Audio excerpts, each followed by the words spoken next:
ഹനുമാൻ ഇപ്പോഴും ജീവിച്ചിരിപ്പുണ്ടോ? ഉണ്ടെന്നാണ് ചില അവകാശവാദങ്ങൾ.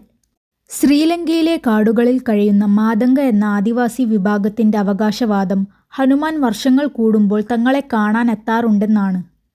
അദ്ദേഹം തങ്ങൾക്ക് നൽകിയ അറിവുകൾ ഇവർ ഒരു ഹനുമാൻ ഡയറിയായി സൂക്ഷിക്കുന്നുണ്ടെന്നാണ് പറയപ്പെടുന്നത്. 2014 ഹനുമാൻ തങ്ങളെ സന്ദർശിച്ചതായി അവിടെയുള്ളവർ അവകാശപ്പെടുന്നു. ലോകത്തിലെ വിവിധ ഭാഗങ്ങളിൽ ഹനുമാന്റെ കാൽപ്പാടുകൾ കണ്ടെത്തിയതും അതുകൂടാതെ ഹനുമാന്റേതെന്ന് തോന്നിപ്പിക്കുന്ന രൂപം സോഷ്യൽ മീഡിയയിൽ വൈറലായിട്ടുമുണ്ട്. അതുകൂടാതെ 2019 ഇന്ത്യൻ ആർമി ഹിമാലയത്തിൽ കണ്ടെത്തിയ 32 ഇഞ്ച് വലിപ്പമുള്ള കാൽപ്പാടുകൾ ലോകത്തെ ഞെട്ടിച്ചു. ഇത് കേവലം ഒരു മഞ്ഞുമനുഷ്യൻ്റേതാണോ അതോ?